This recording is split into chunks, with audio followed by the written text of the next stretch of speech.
Ateneo Korean Studies program, and I will be your moderator for this morning session. May I request everyone to please rise for the national anthem of the Republic of the Philippines, to be followed by the national anthem of the Republic of Korea.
seated.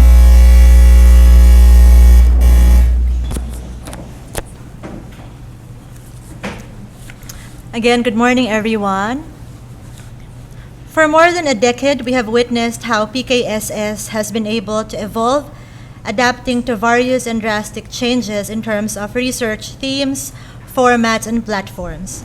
We are delighted to welcome all of you today. This year's PKSS, under the theme, A Decade of Korean Studies in the Philippines, A Glance at the Past, A Gaze at the Present, A Glimpse of the Future, is co-organized by the UP Department of Linguistics and the UP Korea Research Center and is sponsored by the Korea Foundation. The UP Korea Research Center was launched on April 27, 2016, with the support of the Academy of Korean Studies, or AKS, Korean Studies Promotion Service, aiming to provide Filipino scholars and researchers with opportunities to widen their interest in Korean studies.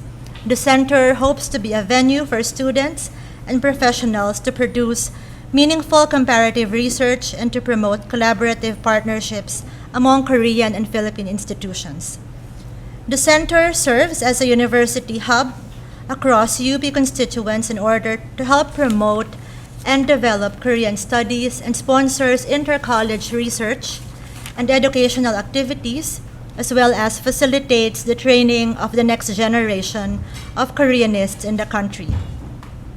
The UP Department of Linguistics is an academic institution under the College of Social Sciences and Philosophy, which is distinctly focused on the scientific study, preservation, and promotion of Philippine languages and dialects through teaching, archiving, research, and publication. It is also mandated to use its research expertise to address language issues in the country.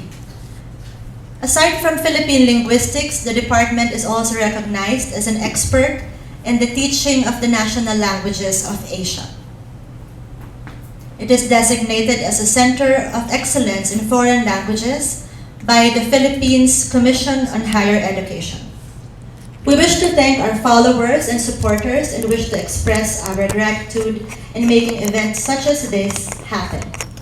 To formally begin our program, let me call on Dr. Maria Kristina Gallego, Chairperson of the UP Department of Linguistics, for her welcome remarks. Please give her a round of applause.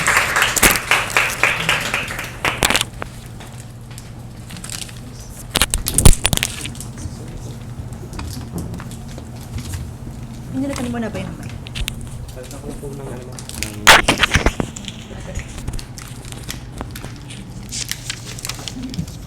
Alright, so it is my honor to welcome you all to the 9th Philippine Korean Studies Symposium. I would like to acknowledge first the presence of our distinguished guests and dignitaries. First, our keynote speakers, Dr. Doobo Shim, KRC Director and Convener of PKSS, Dr. Kyungmin Bae, Director of UP Center of International Studies, Dr. Ramon Guillermo, Dean of the Asian Center, Dr. Henelito Sevilla Jr., First Secretary of the Korean Embassy, Sungshin Songhyun Cho, and Korean Ambassador to the Philippines, His Excellency Ambassador Sang-Hwa Lee. I would also like to acknowledge the Philippine Ambassador to Korea, Her Excellency Maria Teresa Dizon de Vega, who unfortunately cannot come today but has graciously sent her video message. So we will see that in a bit. Finally, I would also like to welcome all our invited speakers, faculty, staff, and students of the University of the Philippines.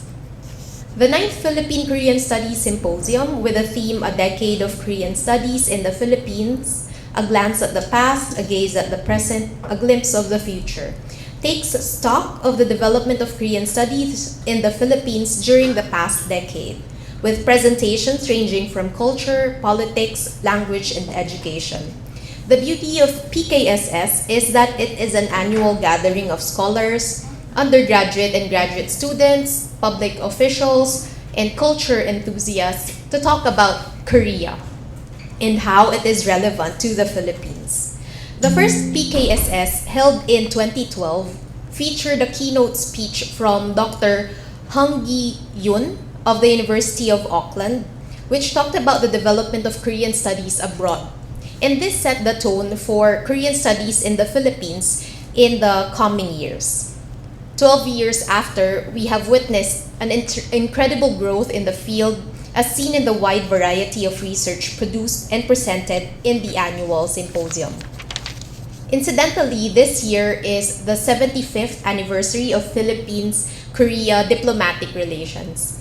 PKSS is a direct testament to the maintained ties between the two countries, as the UP Korea Research Center with its ever-vibrant director, Dr. Kyung-Min Bae, our department, the Department of Linguistics, as well as CIS and Asian Center, with constant support from the Korea Foundation, have continuously worked together to make each iteration of PKSS a successful one. In behalf of the co-organizers for this year's PKSS, I invite you all to reflect on how each presentation in the symposium contributes to strengthening the ties between Korea and the Philippines and the continued growth of Korean studies in the country.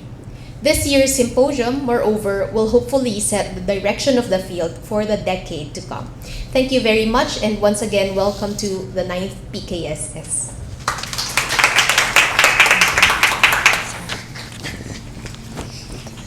Thank you very much, Dr. Gallego. Next, we are very happy that the Philippine Ambassador Maria Teresa Dizon de Vega graced this event by sending her video message. Let's all virtually welcome Ambassador Dizon de Vega.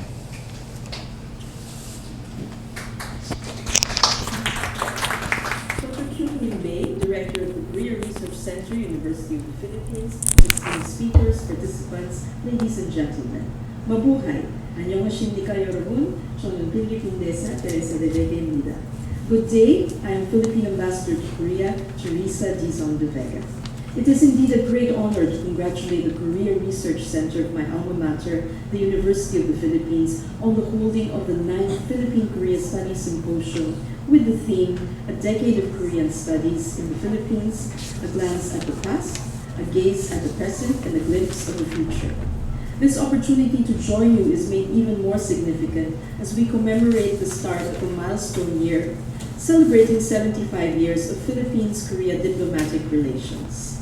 As the 5th country to recognize the Republic of Korea as a sovereign state on March 3, 1949, Philippines' relations with Korea remain vibrant, rooted in shared sacrifices in defense of democracy and forward-looking in responding to the challenges of our times.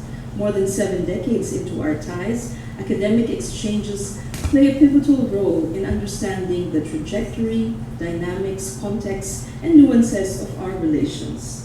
The Philippines was somewhat of a latecomer in terms of evolving an ecosystem to encourage the development of Korean studies. However, in recent years, we have been able to build the initial backbone of such an undertaking.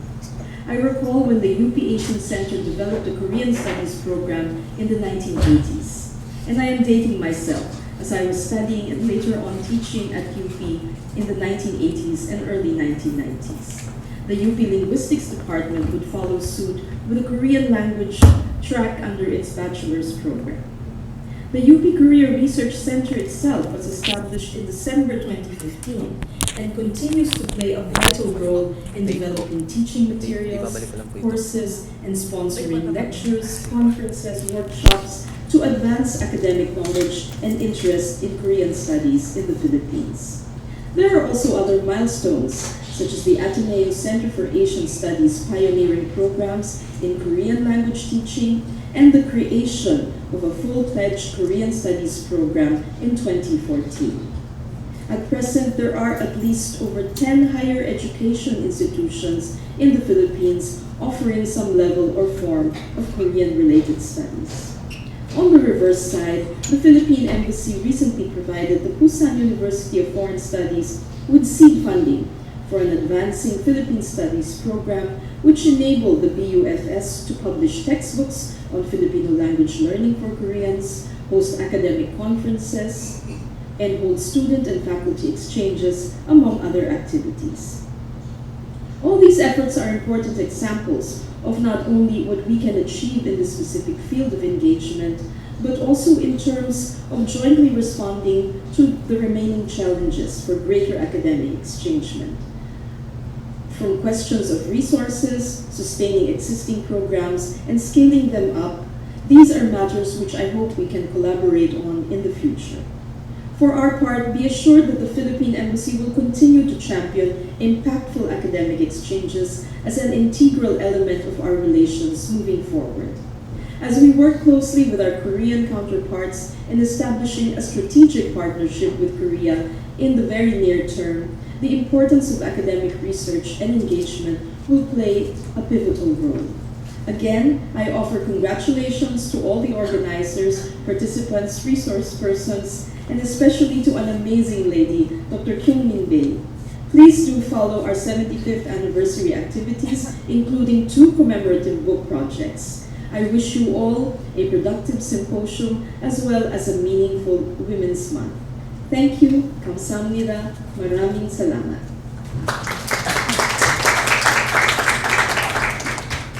Thank you, Ambassador. Next, we are honored to have Korean Ambassador Sang-hwa Lee of the Embassy of the Republic of Korea in the Philippines, who came personally today to deliver his congratulatory remarks. Everyone, please give a round of applause for Ambassador Lee.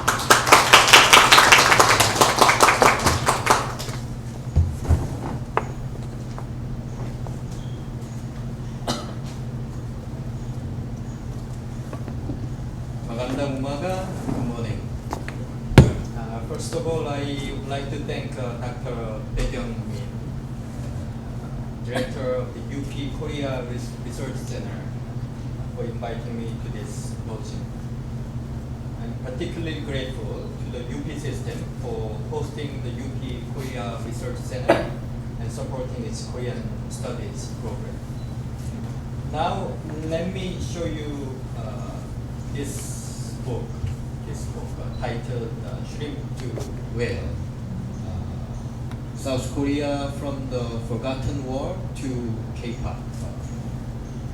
This is a seminal work by the esteemed Spanish scholar Ramon Pacheco Pardo, who is a good friend of Korea.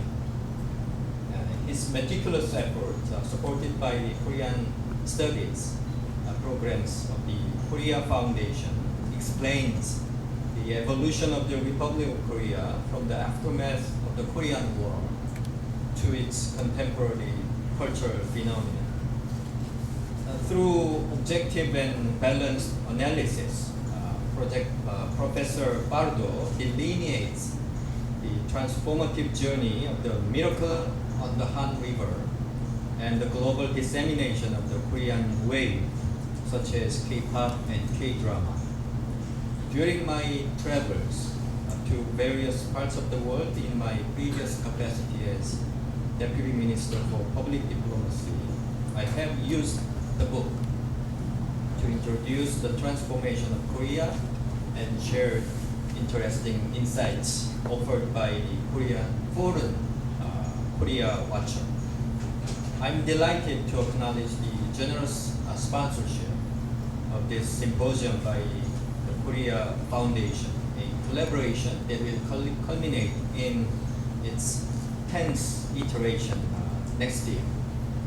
The Korea Foundation is an operational wing of the Foreign Ministry in charge of public diplomacy.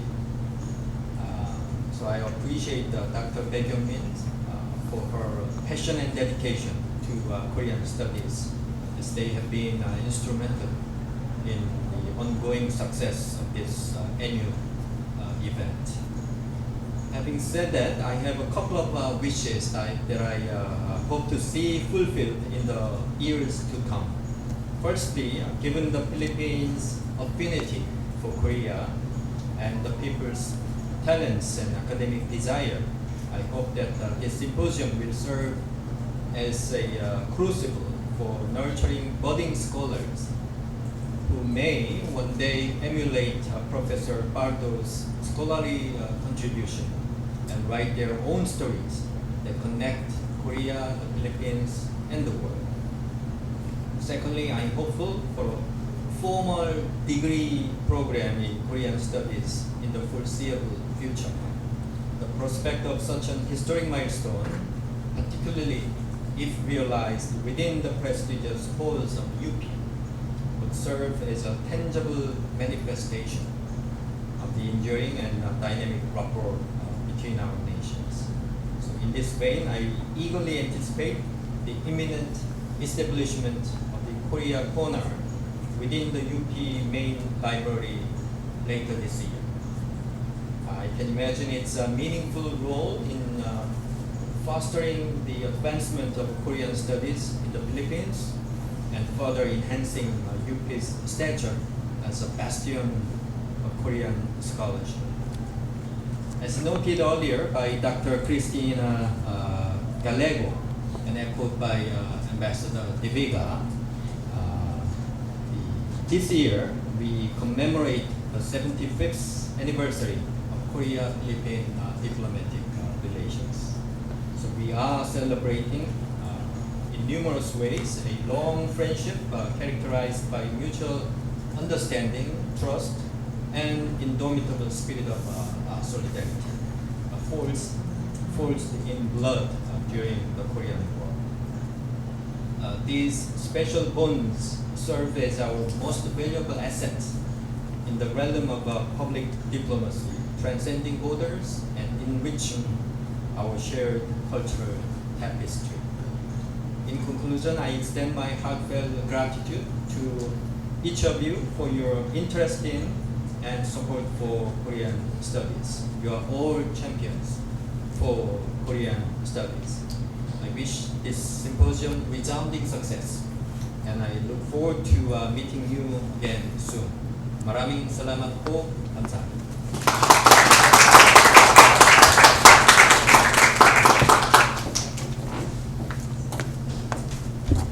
Thank you very much, Ambassador Lee. Before we begin with the first keynote speech, let us get to know our speaker. Dr. Doobo Shim is a professor of media and communication at Sungshin Women's University, Korea. His research spans critical, cultural, and historical perspectives within the media and communication disciplines. His recent focus centers on Korean popular culture and global media industries, with articles published in Media, Culture and Society, Asian Journal of Women's Studies, Korea Journal, and the author of the book What is Hallyu About? That was published just this year. He has also edited works such as Pop Culture Formations Across East Asia and the special issue for Inter-Asia Cultural Studies. He serves on the editorial boards of the International Journal of Cultural Studies, Journal of Fandom Studies, and Asian Communication Research. To deliver his keynote speech entitled The Four Aspects of the Korean Wave, let us all welcome Dr. Doobo Shim.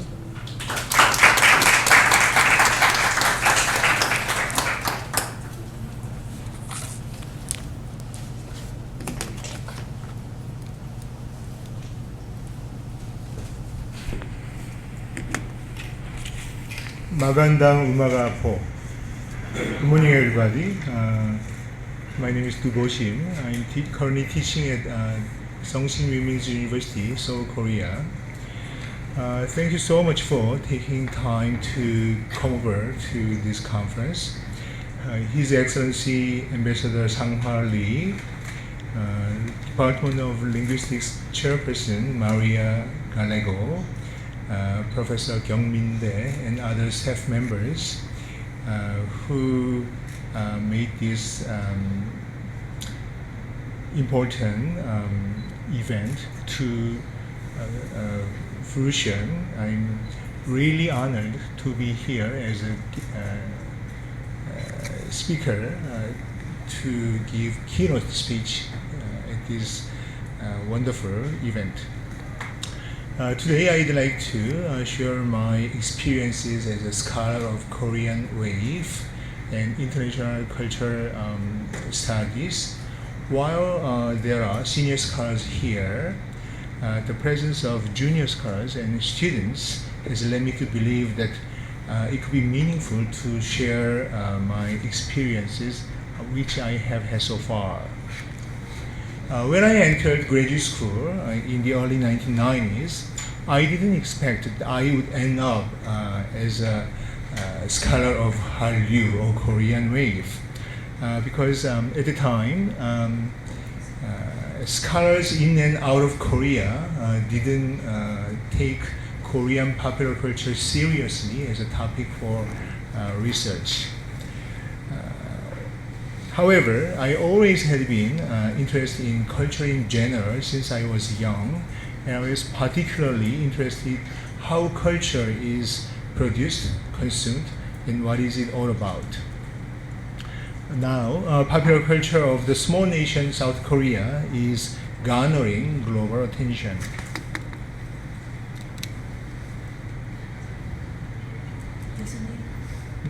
See? Okay. Please take a look at this photo. It was last summer in India. After attending a conference there, I had a chance to visit Taj Mahal, and I was posing behind the Taj Mahal building, and the person who was taking the picture of me couldn't stop giggling and laughing. So I asked her why, and then she said, there is one local guy who was staying nearby, watching continuously, seemingly to take a picture together. Next. And then he approached me, asking to take a picture together. The next one. Can you go over? Okay. In the end, we took picture together. And also, one colleague of mine who is a female professor, whenever our group went near the Taj Mahal area, young children and young mothers flocked to us to ask for a picture together. This is all thanks to the Korean wave. Last January, I published a book called Hall유가 뭐길래, translated to What is Hallyu, or the Korean wave all about. And fortunately, many media outlets and professors and scholars put their reviews on Facebook and also on many newspapers and journalism outlets.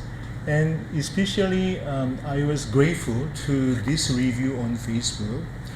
The professor said that my book easily translate difficult concepts, and then my book also provided very balanced view about Korean wave. I'm really grateful because that was actually what I had been striven for as a scholar. When I was young, I had a strong interest in culture. Instead of just reading school textbooks, I really had a great interest in reading magazines because I had an interest in what's going on in the society. And I thought probably I was going to major in culture in my university, but I didn't know what to do, what major I have to choose. I was just a high school student.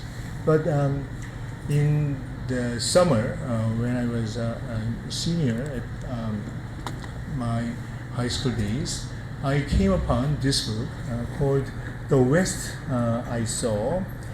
This book was written by an emeritus professor at Korea University, history major, and then that book was about his journey in Europe, and then wherever he he met his former students, and he provided his historical perspectives on every moment and every monument he encountered.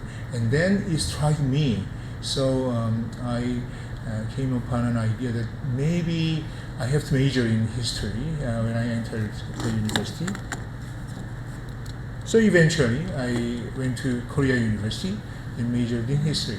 But like ordinary students, I had a desire to become a journalist, television producer, or film director instead of simply studying history. And I continued to have an interest in culture. And then as time goes by, I had to decide what path I should take for my career. And I was caught between the truth and fact. So in the end, I decided to pursue truth. So if I had to go to the graduate school, why not the graduate school in America? So let's give it a try. So I entered University of Wisconsin-Madison as a master's student. In the first semester, I had to take quantitative research seminar, but that seminar didn't inspire me because, at least for me, I thought I was more interested in the essence of culture, and then quantitative research method didn't inspire that much. So I thought staying there without any passion about research would be a waste of time and waste of money because I was studying in America. So I thought I was going to give it a try for another semester, and then still, if I don't have any interest, I have to go back to Korea. And then, fortunately, there was a great professor named John Fisk, who was a student of Raymond Williams and who is famous cultural studies scholar at the time. Every day, after I enrolled in his class, every day was a passion and passionate blessing. He taught every theory and every episode I wanted to study for the past several decades. And also, he was a great person. He always gave me encouragement. Although I was just a Korean boy who was not able to speak fluently, and I was not able to write about 20-page long English paper in my second semester. So I asked him for a more period, and then he gave me 1 month. Eventually, I submitted my paper, and he gave me A+. So I decided to stay further in American graduate school. The right side is 2 years ago. When he passed away, a lot of scholars around the world posted eulogies and memorial messages on Facebook. I did too. And then maybe you have heard of the name Henry Jenkins, who is now one of the most famous scholars in popular culture. And he was also a student of John Fisk. So I also almost cried 2 years ago. So my son asked why you have a long face, and then I couldn't explain my feeling about my mentors passed away. But anyhow, I really enjoyed his class. And in one class, in the spring of 1994, there was an important moment which led me to pursue cultural politics for my master thesis. In 1992, there was Los Angeles riots in which black citizens looted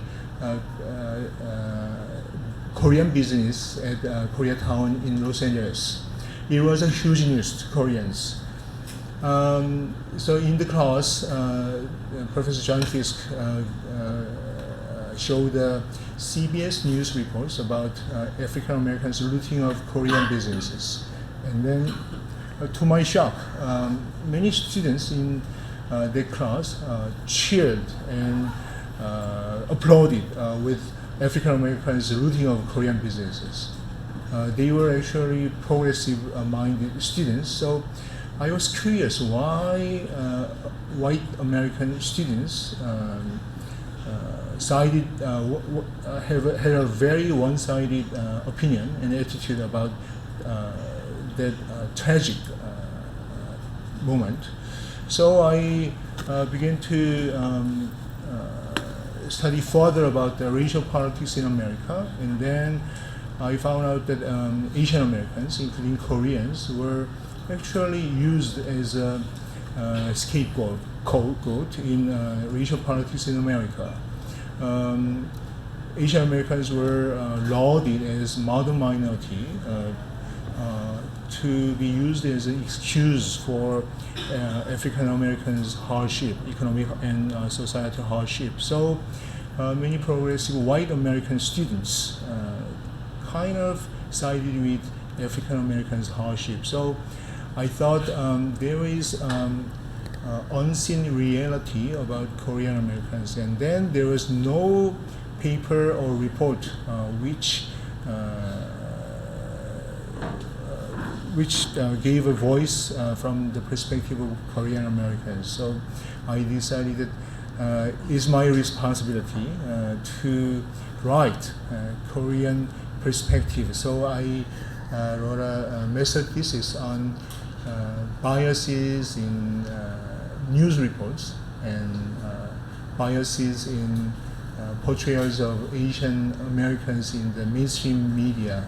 And I was lucky to publish it into a journal article right after my master thesis.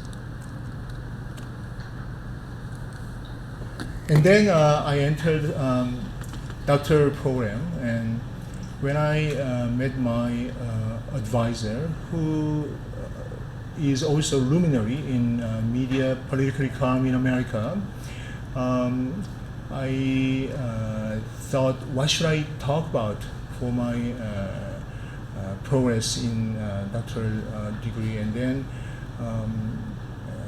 he suggested to focus on Korean companies' investment in Hallyu. In 1995, one small Korean company, Jeil, which was then a sugar refinery company,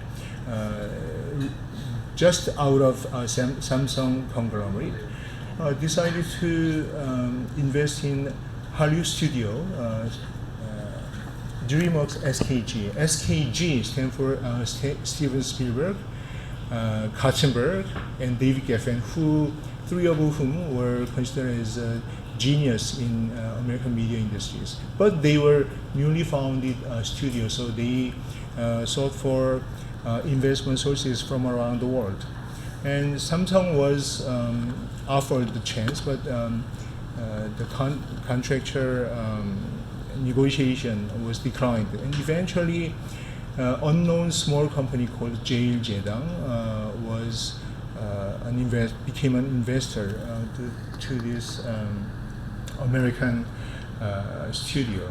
And this was actually the beginning of the Korean wave.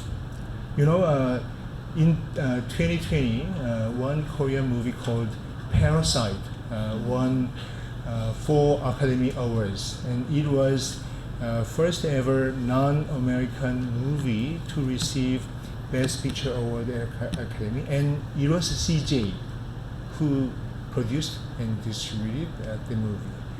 So I was lucky to have my doctor advisor who had an understanding about Asian media and international political economy. So I was also enjoying my doctoral program, taking diverse courses in anthropology, education, sociology, and even statistics and history. So in 1998, I gave a presentation at AEJMC, which is American Association for Education in Journalism and Mass Communication with the title of Hallyu Address South Korean Capital. And based on this paper, I further developed my doctoral thesis, which eventually passed in year 2000 with the title of Korean Big Business Awakens to Media Industry. So as you all remember, doctoral program was a series of hardship. So as in here, the day one of doctoral program and final day of doctoral program is hugely different. I was also the same.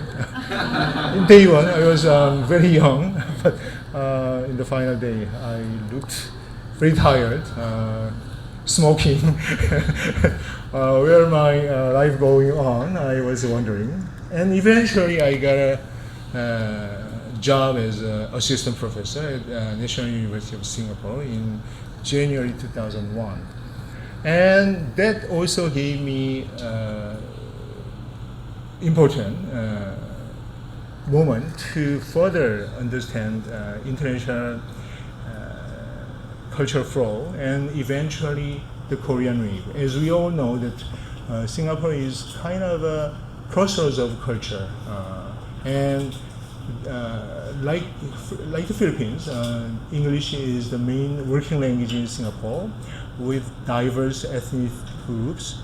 And in January 2001, I looked around the campus and I had a chance to hear one Korean music tune, which was a Korean boy band Clone's music, and one group of Singapore students practiced their dance moves according to Clone, and I approached them, but the students didn't know who Clone was. They just enjoyed the tune, but they didn't have full knowledge about the Korean pop music.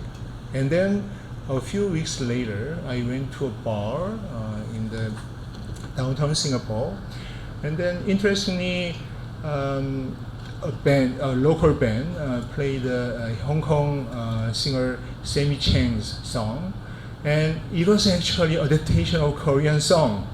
So I asked my colleague, do you know that song? And then he just thought it was Cantonese pop, not Korean pop. So these episodes show that although Korean wave started in the late 1990s, it was not fully embraced in other Southeast Asian countries. But as time goes by, even in Singapore, Korean wave began to blossom. You may remember that television titles like Autumn Love Story, Winter Sonata, and Daejanggeum, Jewel in the Palace. So I can tell which generation you belong by seeing your nodding. So I could observe the development and evolution of the Korean wave in Singapore, and then Singapore was not different from Korea, in which experienced the media liberalization. So we all know that Singapore is a dictatorship. They used to have only one newspaper and only one broadcasting station. But from 2001, they began to have two newspapers and two broadcasting. And the new broadcasting company decided to take advantage of Korean dramas and it succeeded. That was the beginning of the Korean wave in Singapore. So, different from many news reports that Korean wave was made by Korean government, actually there are many factors behind the rise of Korean wave. So that also gave me a lesson to have a more balanced view about the Korean wave. And also, overseas Chinese network played an important role because Korean wave was transferred from China and Taiwan to Hong Kong, Singapore, Malaysia, Indonesia, and the Philippines. So And through the Chinese networks, Korean wave was flowing successfully throughout Southeast Asia. This is a list. It's not exclusive, all-inclusive list, but actually many Korean songs were adapted to Chinese songs from the 1950s. But many Chinese people in China, Hong Kong, and Taiwan don't know about this fact. Only after the rise of Korean wave, they began to embrace the Korean pop music. Probably you know that Hong Kong actor, there are so many, Hong Kong actor Cha Yun-fat,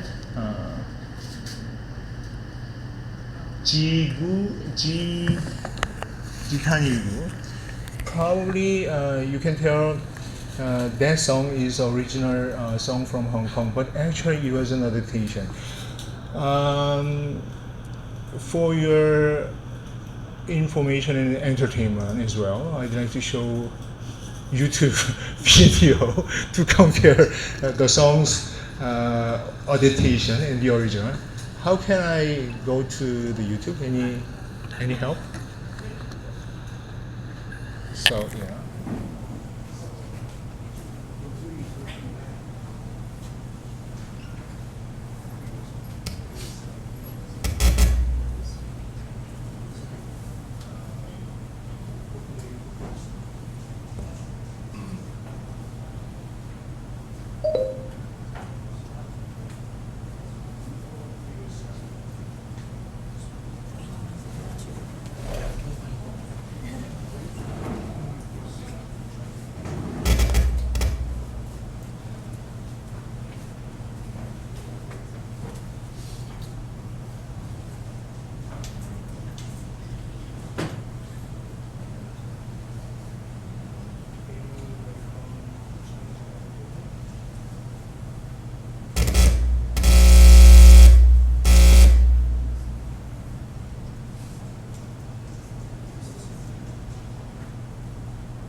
Nabalian daw si Mama dahil sa paghina ng buto niya. Sabi ni Doc at age 30, cut.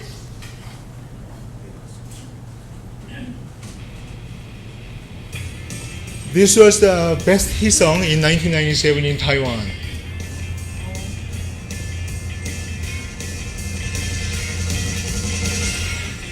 17、8岁的太突然，我还不能详细说出整个经过。以前都是听别人说我夏天啊，什么时候会轮到我？全世界的女生都这样，情愿坐上铁达尼号，连生命都不要。前1分钟我什么都不知道，突然被你电到，听见危险讯号。这两天家中就是喵喵喵，我想叫叫叫，这个世界只听见我的心在跳，不然不重要，像个汪汪叫，还在傻傻忘记你已经走掉，就会出现很多的记号，里面写着我的感觉就是喵喵喵。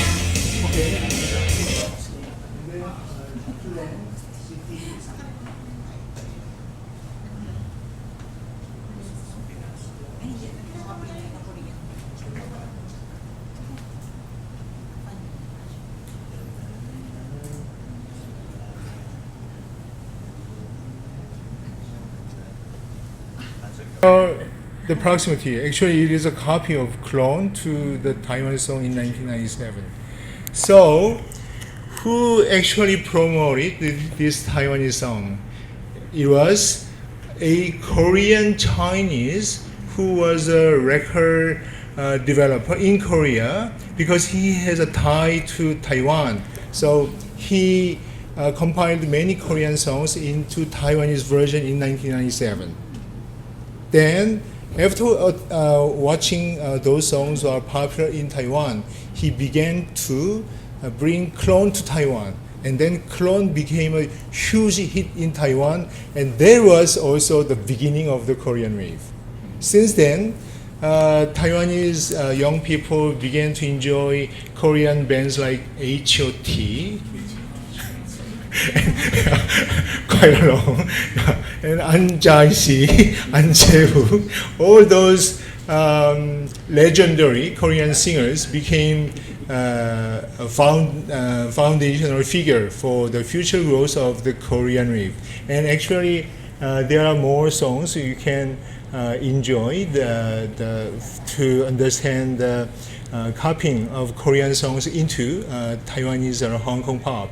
And right after the Korean wave, many scholars and commentators in Hong Kong, Taiwan, and China began to understand, even before Korean wave, there was international cultural flow.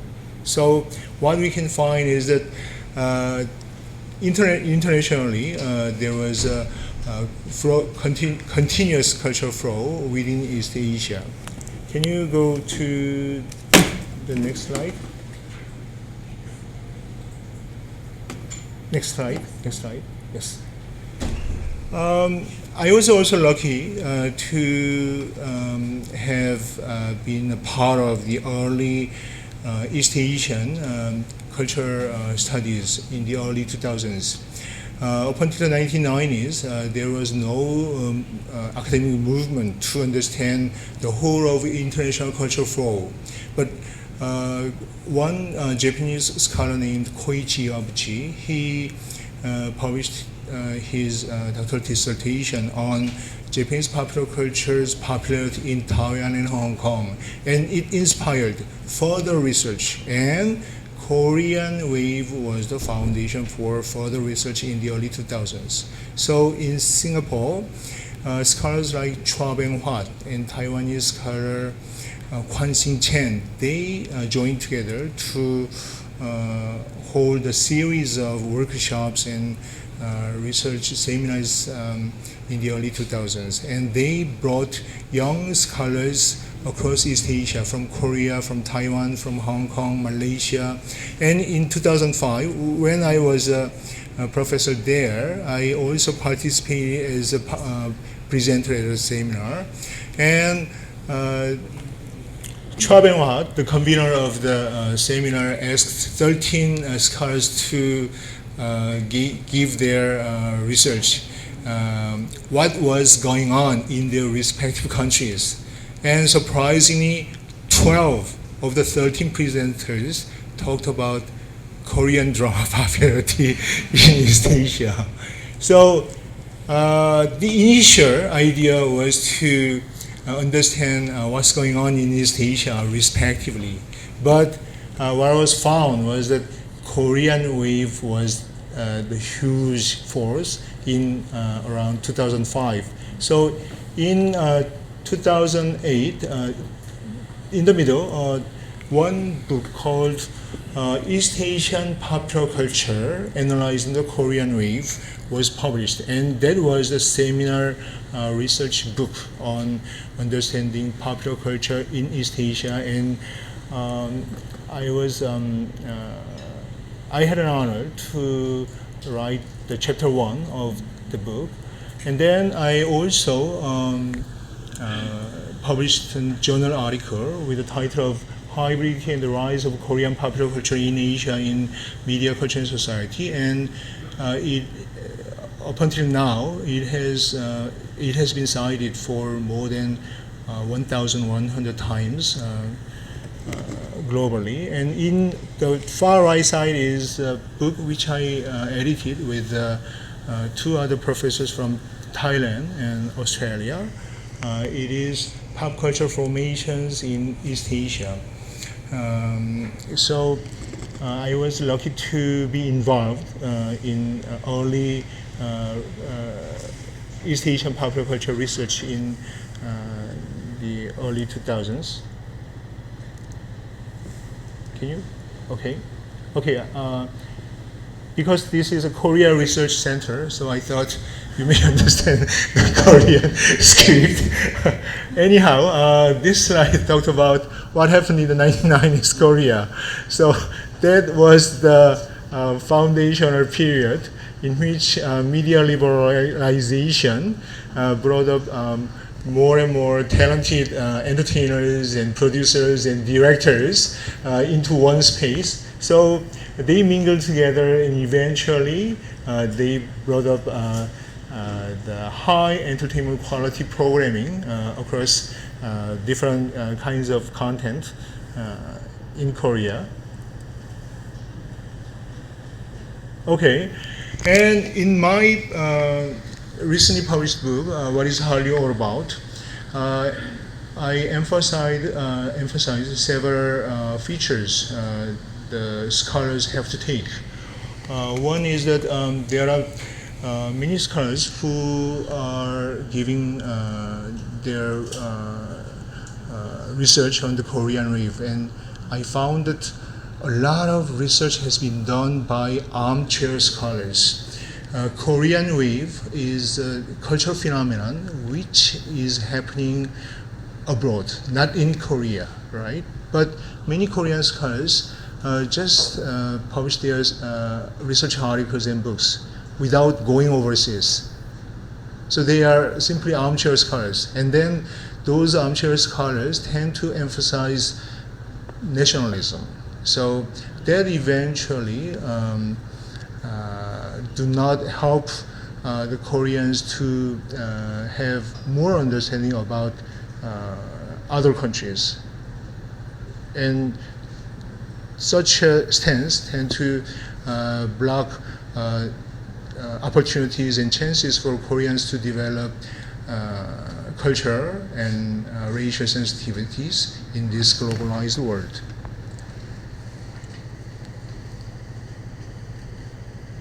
Okay. So in this book, I emphasized in doing research on the Korean Wave, we have to understand 5 keywords, also 5 important aspects of the Korean Wave. Firstly, with the rise of media industries in Korea, Koreans tend to begin to understand that Korean Wave is an industry. Actually, as I noted before, it is a cultural phenomenon. Once it is a cultural phenomenon, and then there is a further awakening to develop industry. But without understanding what's going on in other countries in regards to cultural phenomena, many Korean scholars disregard what's going on in other countries. So we have to pay attention to that Korean Wave is a cultural phenomenon happening in overseas. And most of the Korean Wave fandom are considered as low culture. So in China, most of the K-pop fans were high school students, and then the cultural power or authorities tend to believe that Korean Wave is doing bad to young students' scholarship. So at the initial stages of Korean Wave development, the Korean Wave fandom was largely oppressed. Or in Japan, when Winter Sonata was a big boom in the early 2000s, most of the fans were middle-aged housewives. So, cultural power, who are composed of middle-aged guys, tend to deride those middle-aged housewives as aliens. So this kind of struggles and cultural kind of cultural war was engaging with regards to the Korean wave fandom. And then with more and more Korean dramas and films and even K-pop receiving awards and getting recognition from around the world, those lower culture began to receive as authentic culture in many countries. So this kind of cultural dynamics is important to understand the Korean wave phenomenon. Yes. So this one is about Malaysian-Chinese duo. Maybe some of you can understand the Chinese characters. Wabushi Sungshin Chen. Sungshin Chen or Song Seung-han is a star in Autumn Love Story in 1999. And it was a huge phenomenon in Malaysia. So Malaysia girls asked their boyfriend to do the same, what is seen in the Korean dramas. So the Malaysian guys say that, I'm not Song Seung-han. Don't ask me to do the same. What I can provide is a Malaysian style love, not Korean style love. Don't ask me to eat Korean ramen. I prefer Malaysian noodle. So what you can find is that there is a cultural politics, right, in regards to the gender. So this kind of aspect should be explored. And this photo shows that in 2015, when Korean boy band had held a concert in Malaysia, and Malaysian girlfriends go up the stage and hugged those Korean boys, and it became a huge scandal. So Malaysian Minister of Education even said that Malaysian girls should love real guys in Malaysia. Korean boys are not real guys. They are gays. So you shouldn't date and have a desire for love with those Korean guys. They are not real men. That kind of thing. So gender politics is played upon in relation to the Korean wave fandom.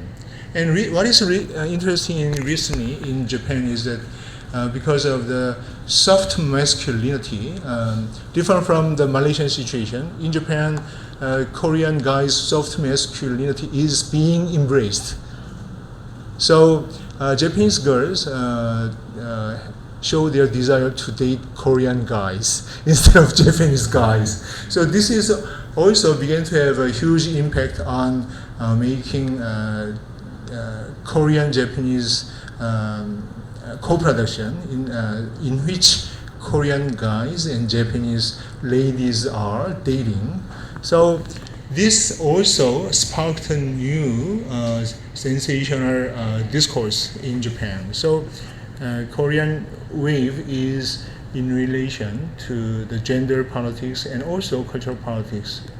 And also, as I noted before, different from the most news reports that saying that Korean government is actual engineer of the Hallyu or the Korean wave. Actually, there are many factors which sparked Korean wave. As I noted before, unexpectedly, the Chinese Hwarun community played an important role to transmit the popularity of Korean drama from here to there, from one country to another. And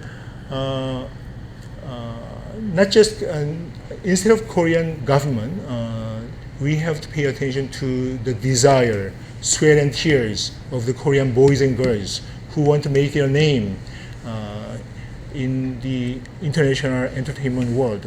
These kind of, and also the agency of foreign audiences, this kind of different and diverse aspects should be explored in understanding the Hallyu phenomenon.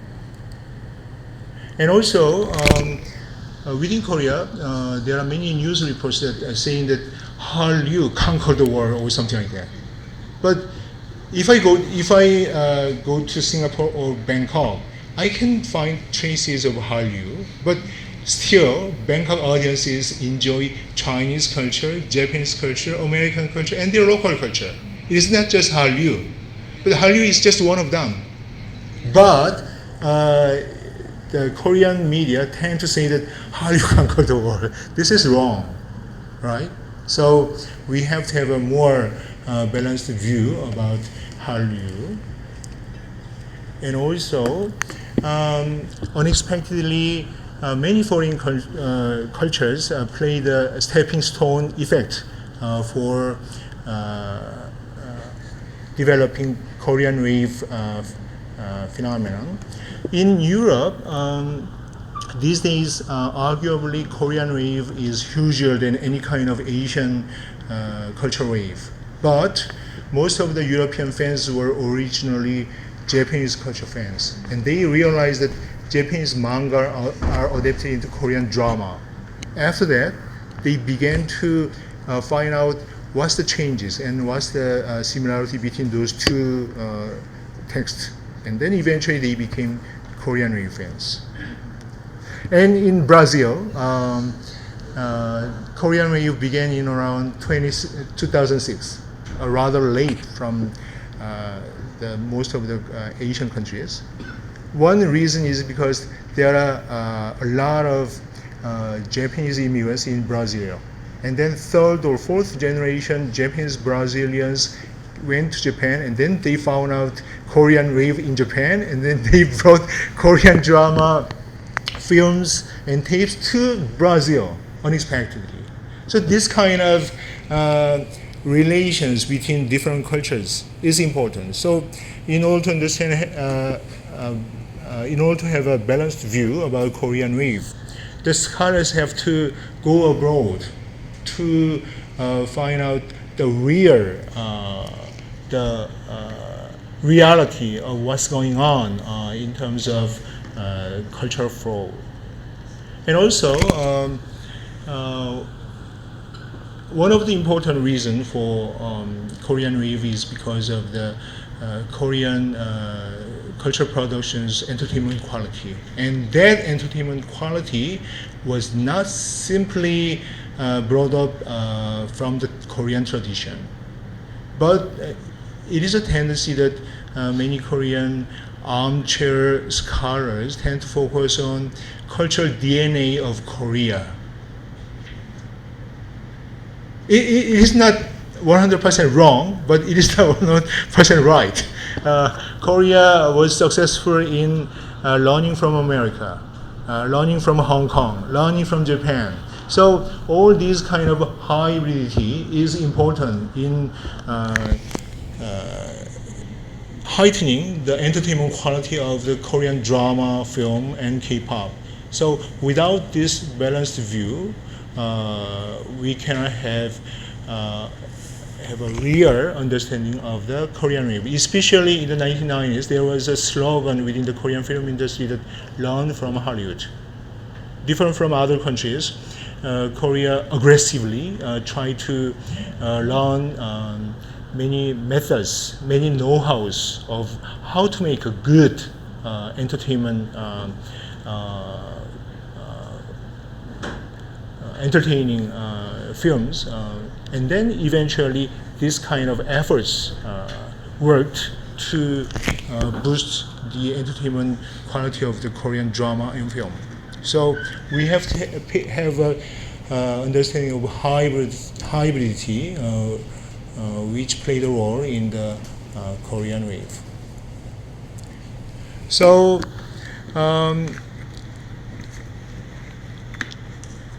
Korean wave is not just about Korean drama and Korean film.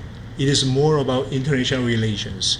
By having Korean wave, in some sense, Koreans are lucky to have their culture to be exposed to the foreign countries, because it is not just the Korean efforts, but based on unexpectedly diverse factors and reasons, Korean wave is being panned out, is playing around in the world.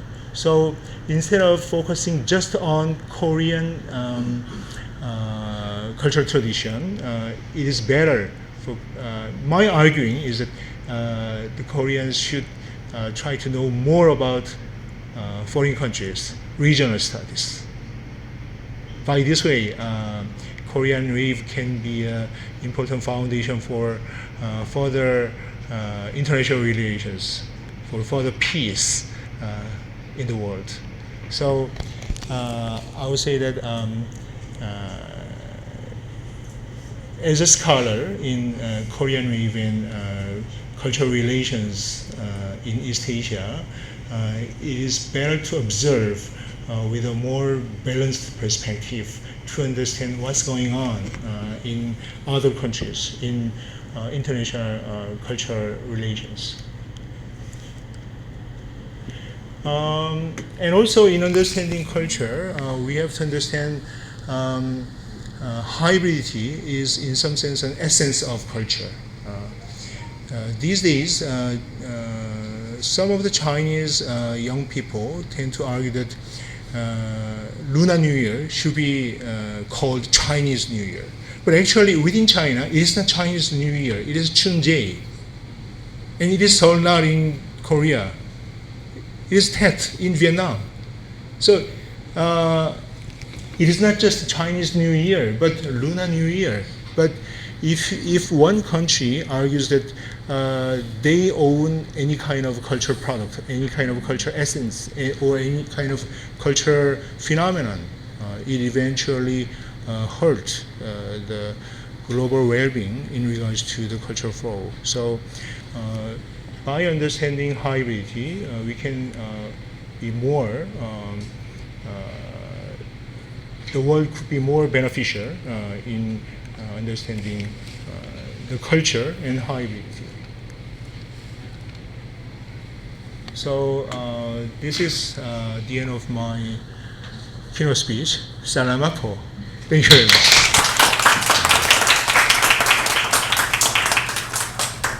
Yeah, thank you so much, Professor Shim. I'm sure many of us would like to share our thoughts about Professor Shim's keynote speech. If you have some comments or questions, please just raise your hand and I can give you the mic. Okay.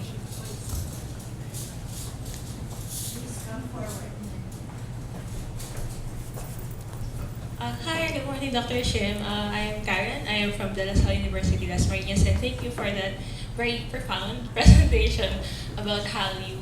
And just for your information, De La Salle University, Las Marinas actually has a student organization for students who enjoy Korean culture. Now, in line with the concluding statements, I would like to ask, is there like some sort of pressure on the side of Korean entertainment industry to make their dramas more, what's the term, inclusive? Because when we talk about television dramas, they're usually contextualized on the country where they come from. So if it is a Filipino drama, of course, it will immediately show Filipino culture. So on the side of the Koreans, do they have some sort of pressure, or do they find it challenging to create new dramas in order to be inclusive to a more international community, since most Korean dramas are now shown overseas? Thank you very much for your question.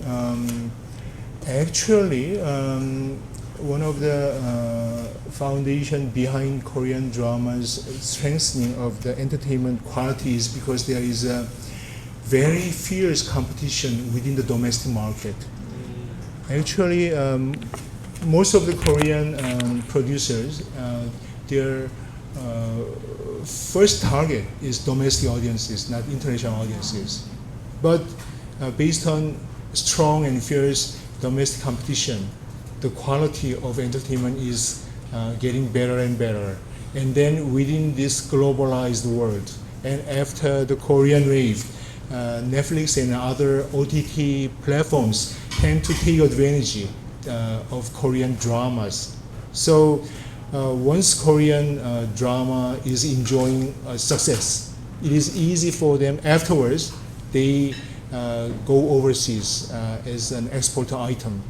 So although some of the Korean drama producers think about foreign audiences, but the first thing that they have in their mind is domestic audiences. And then when they win in domestic sphere, it is easy for them to go overseas.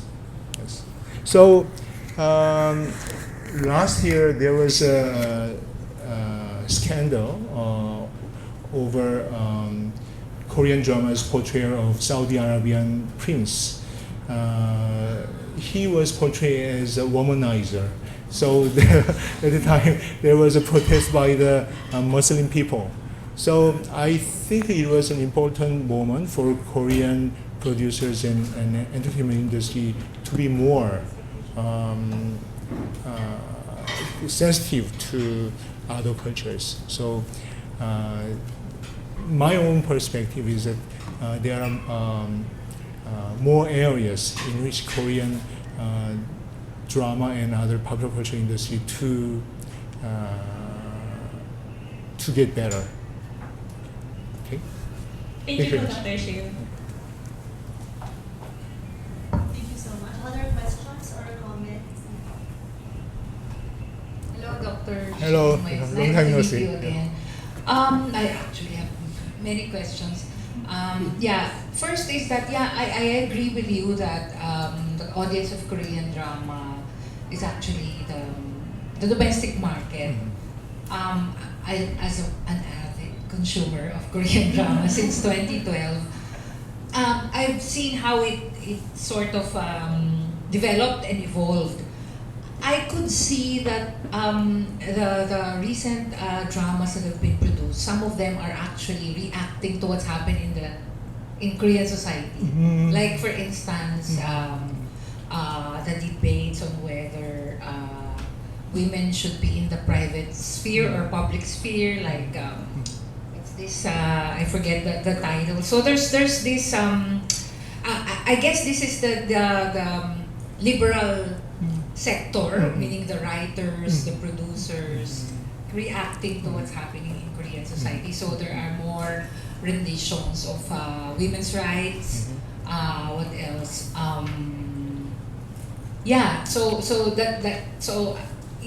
That's my take. I see that they're still geared towards the domestic market, and that's why I realized that despite the focus on women's rights, the recent focus on women's rights, there are very limited or LGBTIQ characters or representation is still quite invisible. Right. Some are mere suggestions. Right. Yeah. Right. Okay. Right. So please respond. And then I have another. Yes. Good point. Compared to America or other countries, LGBT right in Korea is still limited, and that actually is reflected upon their representation in Korean media. That is a good point. And then another thing is that so there are many areas for Korean entertainment to improve. And another thing is that while film is considered as a director's genre or director's art, television drama is a writer's genre or writer's art. So interestingly, if you look at Korean drama writers, more women. In some sense, majority of Korean drama writers are women. So in some sense, those female drama writers tend to project their desire to Korean drama. So this, and also interestingly is that if you divide television genres in general, we can divide women's genre and male genre. Male genre can be something like sports, news, documentary, and women's genre, drama, sitcom, right? Melodrama.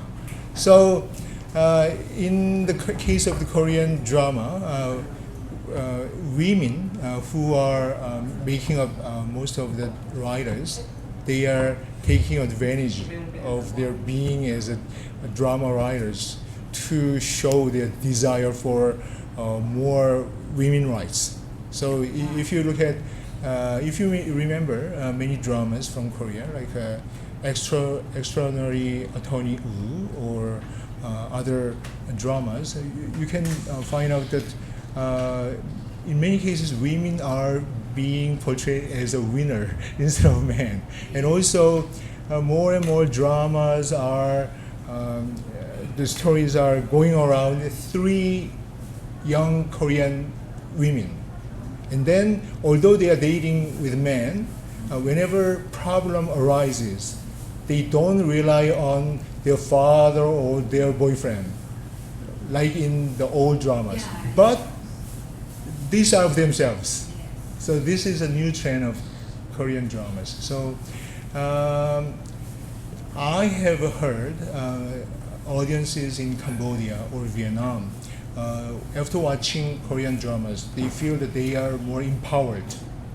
So this is one good thing about Korean drama. But as Professor Jin says that there are more rooms. There are still a big room for Korean drama to improve.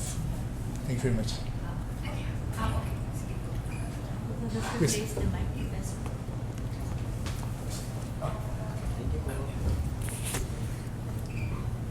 Yes.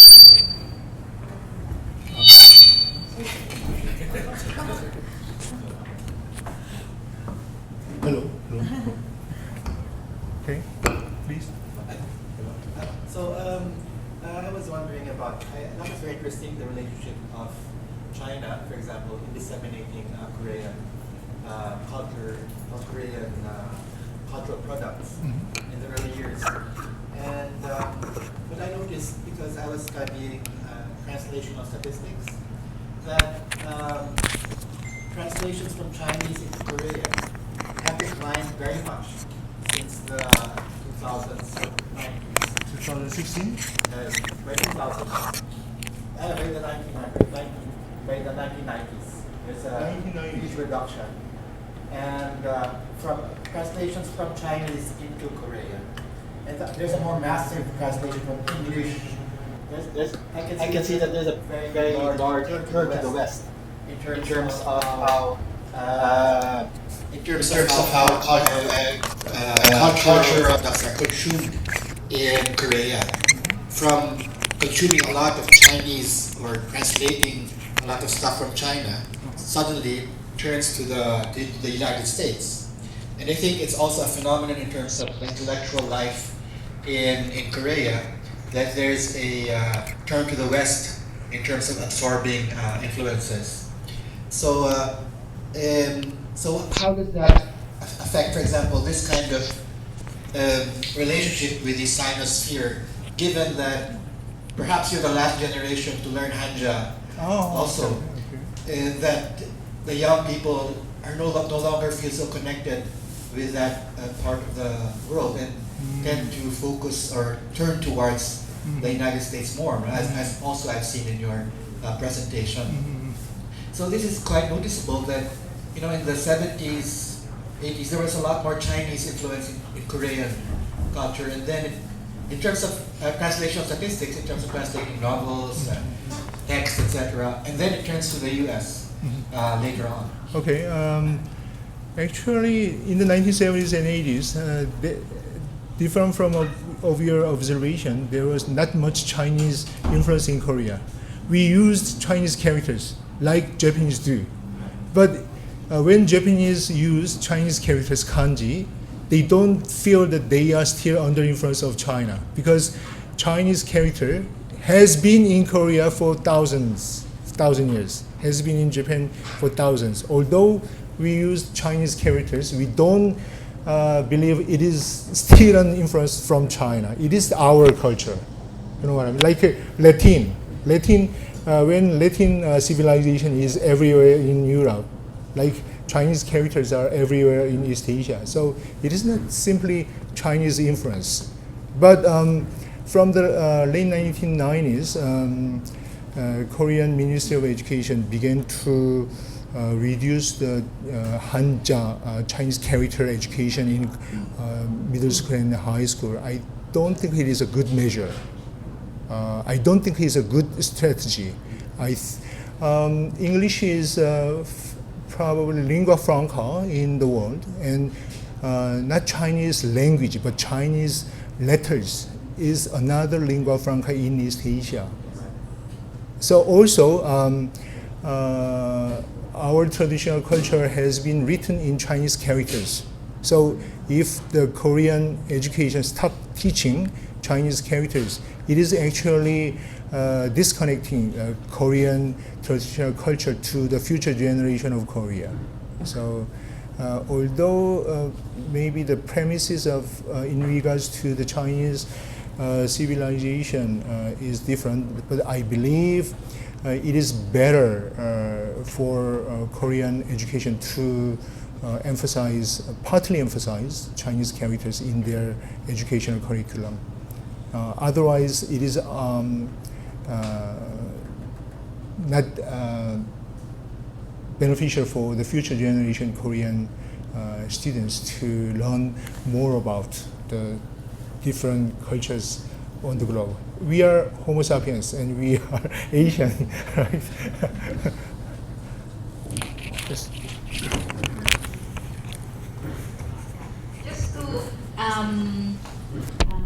add to what you said about middle-aged Japanese women falling in love with K-drama, I remember I read somewhere that the Winter Sonata, the leading man in Winter Sonata, when he first went to Japan, there was a stampede in the airport.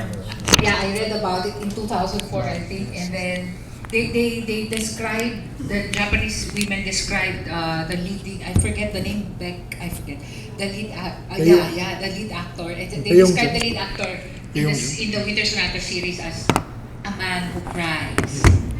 So it was then that I realized, Japanese men do not cry. Yeah. So that's one. Second, with regard to Filipinos consuming, the first time Filipinos consumed East Asian dramas was what do you call this? Kindergarten. Yes, indeed. But prior to that, we foreign dramas that we've in the 90s we consumed were Mexican telenovelas. That's right. Yeah, where there was a lot of slapping and every character would get an amnesia. Yes. Well, one of the first few dramas that I watched actually are similar.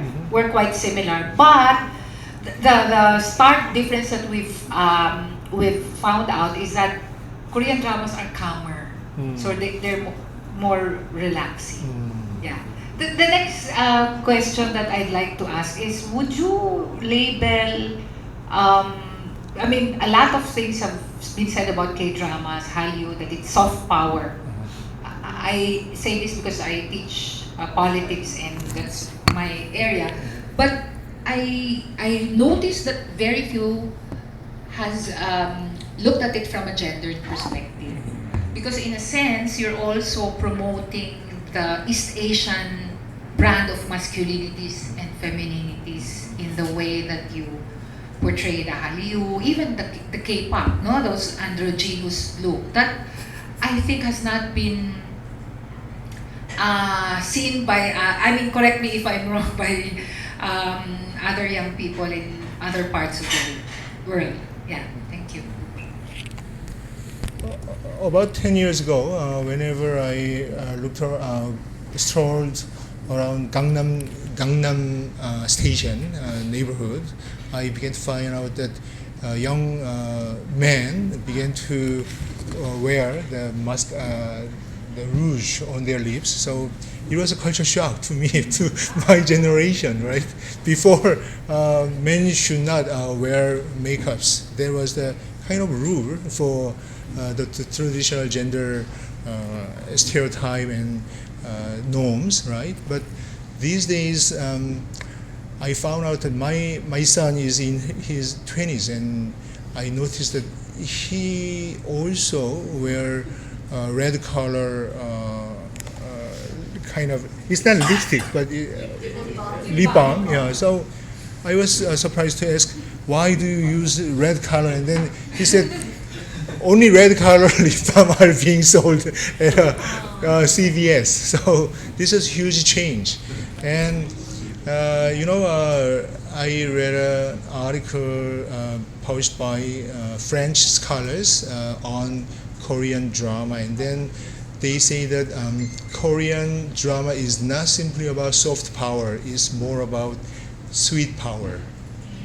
So there is hard power and soft power, and the Korean drama is about sweet power because men on Korean drama are sweeter than reality.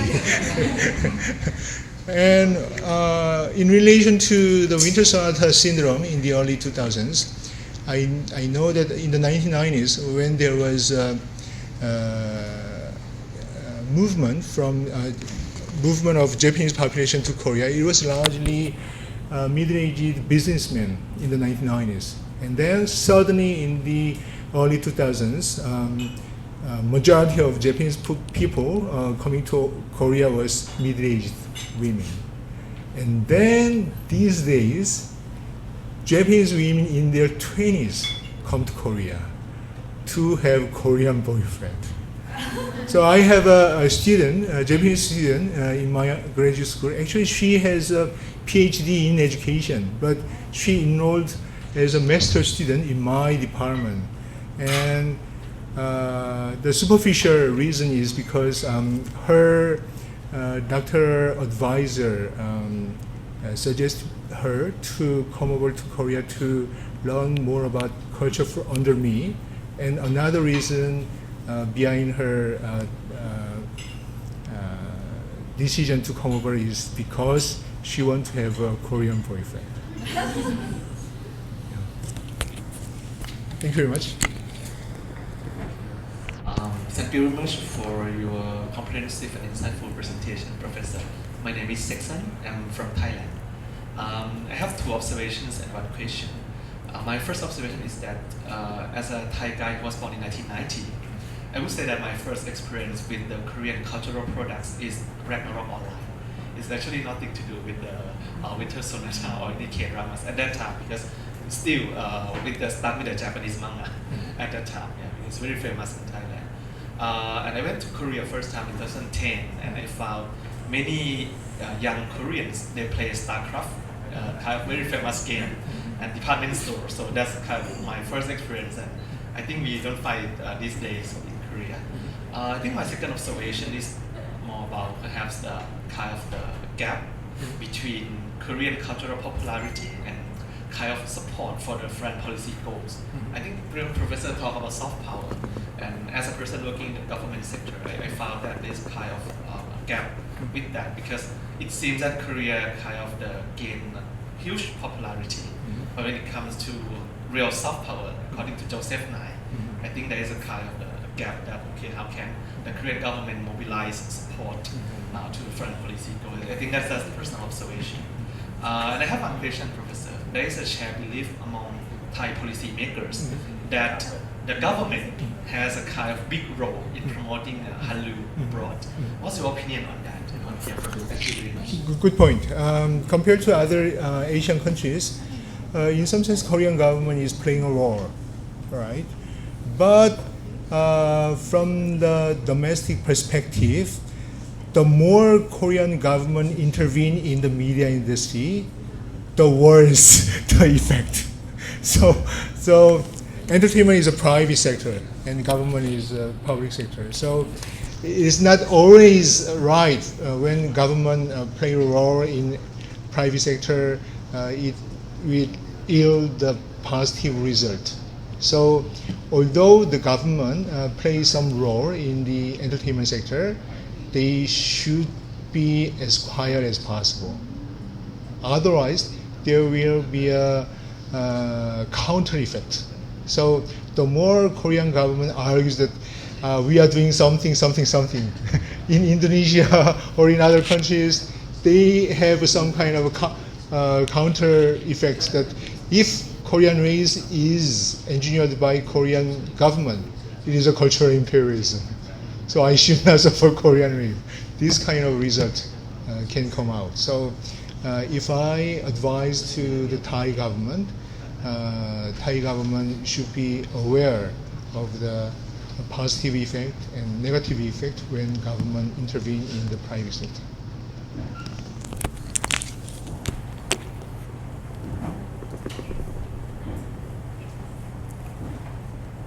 Hi, Dr. Shim. First of all, I would just like to say that as someone who's also interested in Korean pop culture studies, I have also encountered a lot of written works from, as you mentioned, armchair scholars. So honestly, I really appreciate how you are handling this more objectively. Honestly, I'm really touched by it. But my question is, as mentioned earlier, K-dramas have also evolved into an art that mirrors Korean society, and even it's become sometimes a social-political tool to advance more progressive ideas such as feminism. But contrary to that, I still see a lot of backlash whenever a production is too radical. We've seen a lot of Korean celebrities also being cancelled because they are consuming just the Korean feminist books. And if you are familiar with Yoja Idol, they write songs that are deemed to be too feminist, and they're also being cancelled because of that. So I would just like to hear your thoughts on the disconnect. How effective do you think Korean pop culture is in influencing the South Korean public attitude?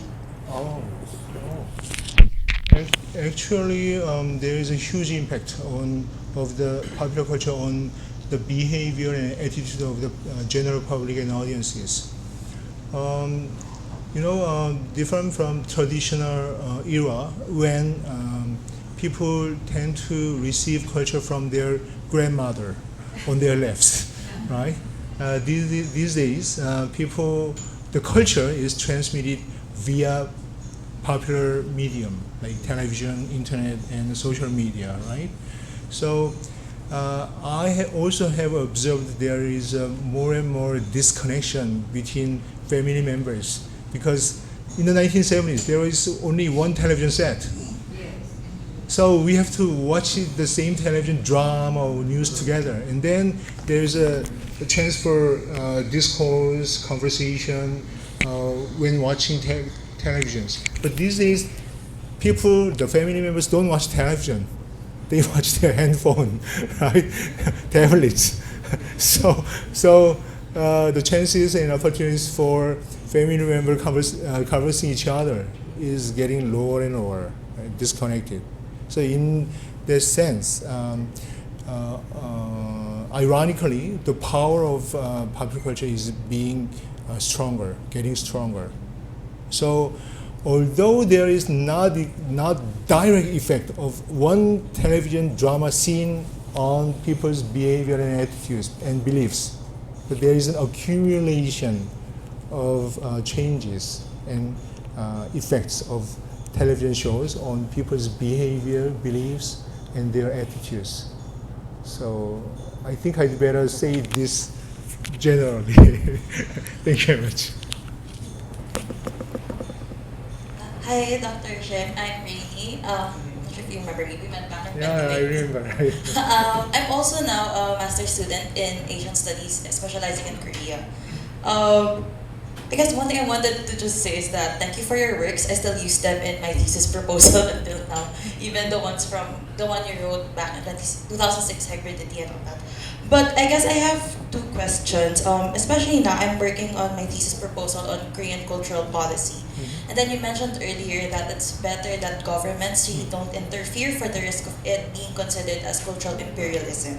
So now, would you think that the current cultural policies of South Korea are distant enough that South Korea is not seen as one that's engaging in cultural imperialism? So that's one of my questions. The other one is, I know you also mentioned in your slides that what's not important is who owns something, but rather that it's being shared, because that's the essence of culture.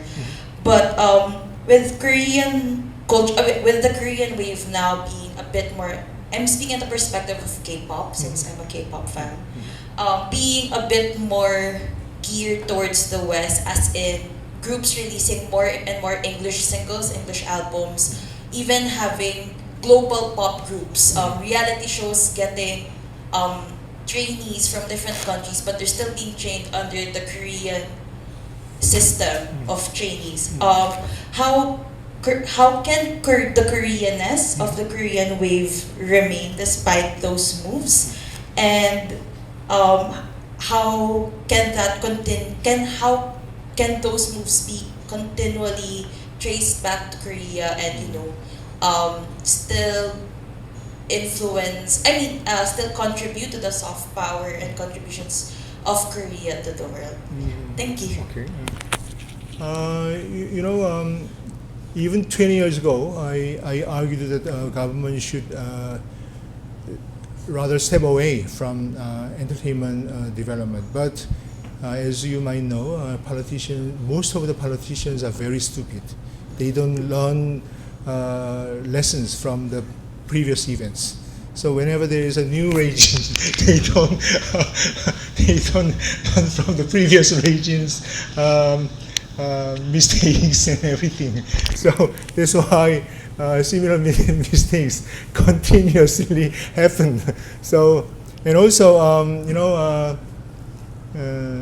whenever there is a new government appears in Korean political scene, they tend to proclaim that they are going to have this kind of and that kind of cultural policy.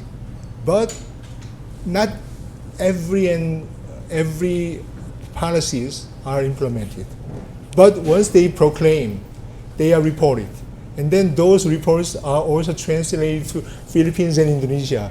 And then Philippines and Indonesia think that, wow, Korean government is doing a lot. But actually not. They are just proclaiming, but those policies are not implemented. Right? So that kind of misunderstanding of the huge Korean government role is being exaggerated outside, right? And on your second point was about K-pop music groups are being more and more globally produced. Okay, what kind of effect on the Korean culture? When we look at culture, there is a deep structure and surface structure.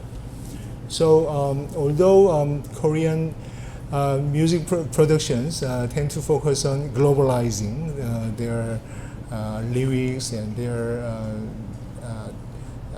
melodies and rhythms, they are actually in the realm of surface structure. So, and also, once such trendy happenings last only a few years or only just a few decades. But Korea is a country with thousands of years. So, as an observer of culture, I don't really concern about those globalizing music productions negative impact on Korea. Anyhow, any country's culture is always changing. But culture is not about oppressing other cultures. Maybe national cultures are used for differentiating, not oppressing. So this is one lesson we can learn from the debate between Chinese New Year and Lunar New Year. Good morning, Thursday. J.R. Igna from the Department of Linguistics. I would like to first give a comment on a while ago you mentioned that it happened in other countries that they've been playing or they've been listening to or they've been consuming Korean pop music without knowing that they are Korean products. I think there's a similar experience in the Philippines with our experience in 2002, I think, when Chonwa Pado, the Shimmina's song was released. I think many have listened to it, have been singing and dancing to the tune of Chonwa Pado without knowing that it's Korean. And for many K-pop fans and many Filipinos consuming Korean products nowadays. For them, they attributed the rise of K-pop music in the Philippines through the OST or original soundtrack of Yopki Jogin Kunyo or My Sassy Girl, I believe, because it was also translated and it has a adaptation, Filipino adaptation of Jimmy Bonda, if I'm not mistaken. So I think there are some similarities with other countries in terms of that. And I also written a research paper on understanding Hallyu in the Philippines, and I think I really have to update that one because I missed that part. I just rediscovered, or it came to my senses that about the Chonhua Pato maybe 5 years ago, after the article was already published.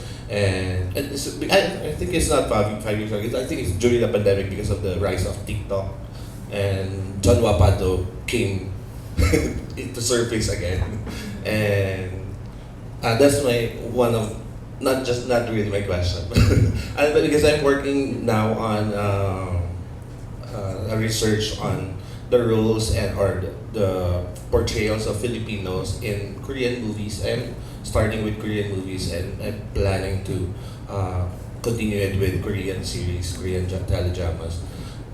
Do you think, because of the criticisms that the Hallyus gaining from international audiences, just like what you mentioned about the portrayals of the Saudi Arabian prince, I think there are also some criticisms about the Filipino roles or the portrayals in series and movies, that there are a lot of negativities, negative portrayals and perceptions or roles that are being cited in different Philippines and different Korean films.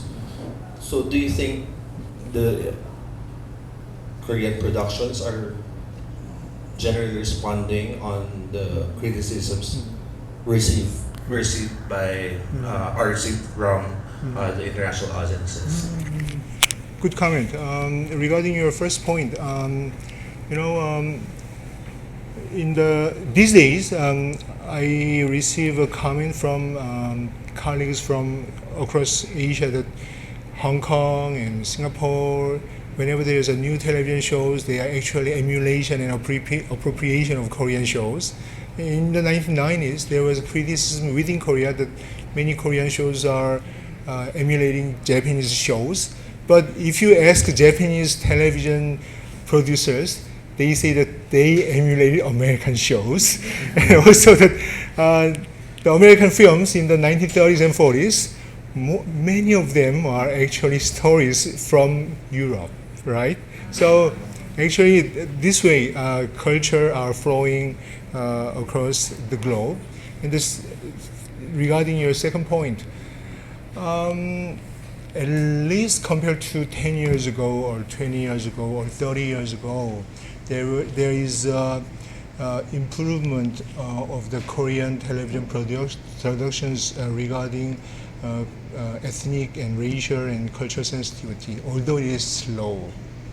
Although it is slow, I'm observing that kind of progress, but compared to the politicians, entertainment industry people are smarter, right? Politicians, they only think about 5-year or 6-year or 4-year, but entertainment industry people, they have to earn money, right? So they have to be more smarter when Korean entertainment is being more globalized, right? So in that way, it's slowly changing. Thank you. Good morning, Dr. Shim. I'm Dr. Manny Manuel. I'm a colleague of Dr. Eric Capistrano from the School of Business. He'll be here tomorrow. He just has a PhD class right now.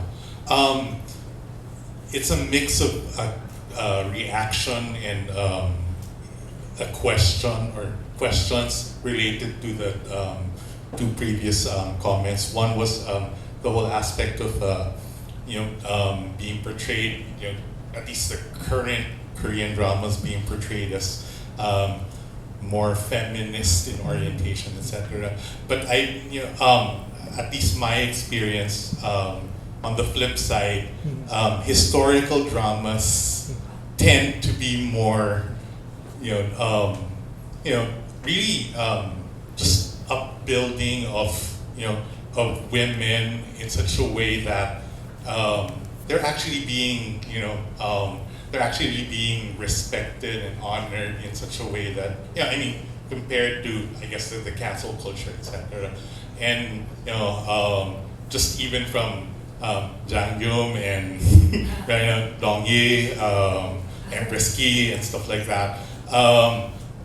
The empowerment here is, I guess, being supported from the perspective of historical dramas compared to current dramas. And so my question would be, why is that something that's a perspective between historical dramas versus the modern day dramas? And then secondly was the comment about the influx of more foreign influences, because I still think, at least based on my experience with a recent dance competition, a group dance competition, there was this one American girl group who was really, really popular, and I just can't remember the name, but it was still, the judges were still very critical of that girl group, even though, a lot of foreigners, even a lot of Koreans were saying, this girl group is really better than the Korean girl groups. And so, is there still... What is the name of the group? What is it? Huh?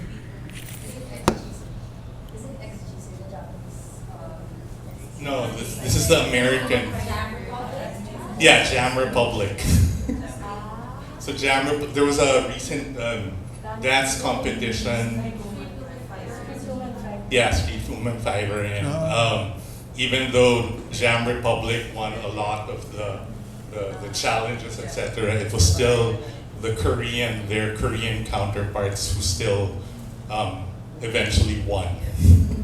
Even though there was a lot of comments regarding that Jam Republic should have won, etc. But since it's a Korean, and that was the nature of a lot of the comments, since it was a Korean competition, the Koreans would, of course, be very territorial about who won. So I think my question in relation to that would be, just the aspect of nationalism. Is it still, even with all of these foreign influences, is the sense of nationalism still perhaps stronger, even in the midst of all of these foreign influences? Thank you very much. Regarding your second part of the question, it is actually opposite of my observation. I know that from outside there is impression that Korea is strong in nationalism, but actually within entertainment industry, that kind of nationalism actually, in some sense, disappearing. Actually, I have observed a lot of different types of competitions within entertainment in relation to entertainment shows, but I would think that case of Jam Republic is an exceptional case. In other cases, whenever there is a competition, the Korean judges don't favor Korean contestants simply because they are Korean. It is not the case.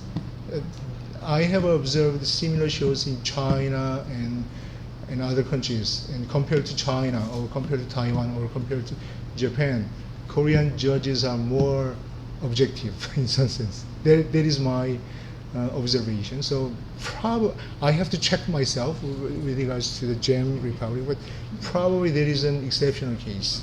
And then regarding the first one, compared to the epic dramas in the 1970s and 80s, epic dramas in the 21st century, they tend to portray more women characters as more being empowered. Actually, if you look at Daejanggeum, it is actually a story about a woman's rise from lower status to the higher status. Actually, that kind of story didn't exist in the previous ages. Most of the epic dramas up until the early 1990s about simply woman's hardship. Women were portrayed as a person who have maternity, but who are caring, who are crying behind the scenes, and usually only men are heroes. But in the drama of Daejanggeum was real heroine.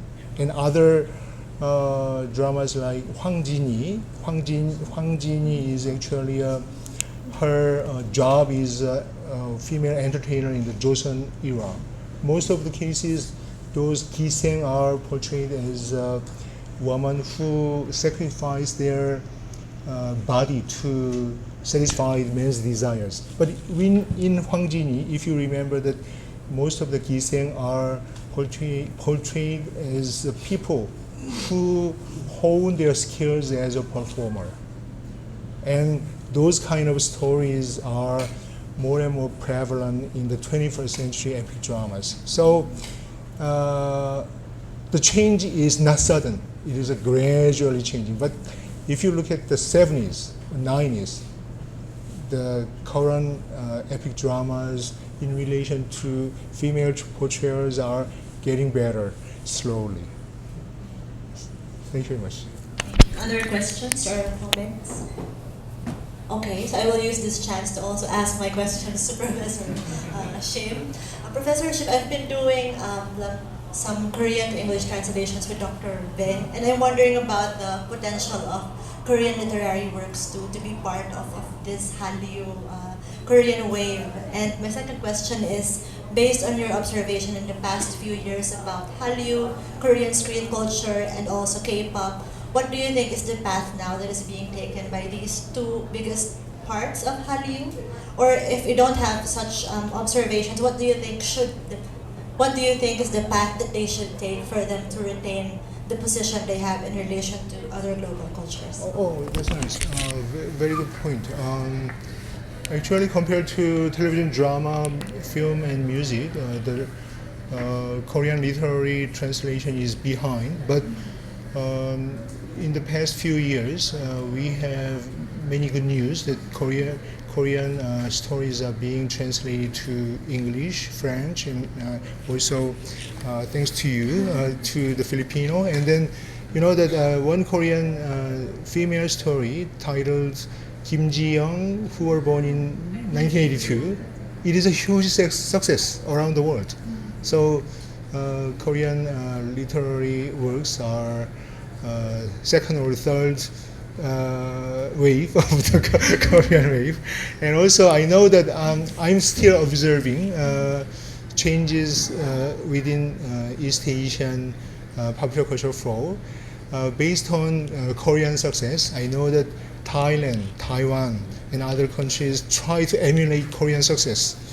And then these days, even in Korea, there are many fan groups who are enjoying Chinese dramas, Taiwanese dramas, or Thai BL stories. So it is in some sense a renaissance of East Asian shows and stories, but it is not. I wouldn't say that the high time of Korean wave is over. I would think that in the near future there will be a more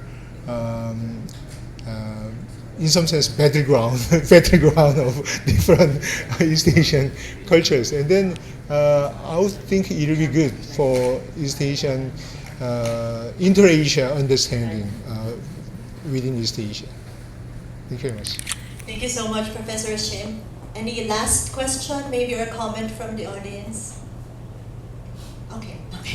If there are none, again, thank you so much for your participation in our Q&A session.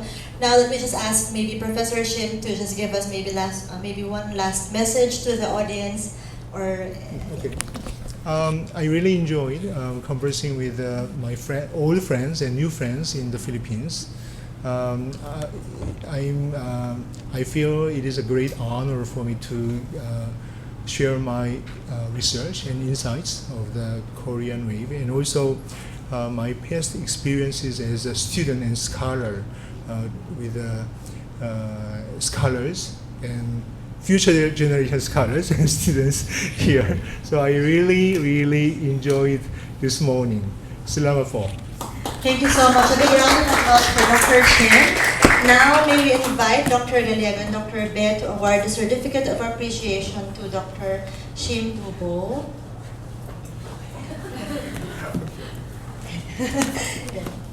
So to conclude this morning's session, let me read the Certificate of Appreciation for Dr. Doobo Shim. Certificate of Appreciation. This certificate is hereby given to Doobo Shim, PhD, for delivering the plenary lecture titled The Four Aspects of the Korean Wave at the 9th Philippine Korean Studies Symposium, organized by the University of the Philippines UP Korea Research Center and the UP Department of Linguistics, given on the 21st of March 2024 at the University of the Philippines, Diliman, signed by Dr. Kyungmin Be and Dr. Maria Kristina.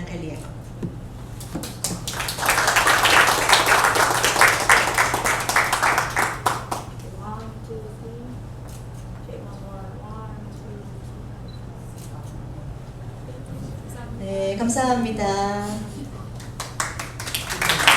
감사합니다, 교수님. Thank you again, everyone. And at this point, we will have our lunch break, and those who will have lunch outside may approach the conference organizers for restaurant information or restaurant options. And the afternoon session will start at 1 p.m.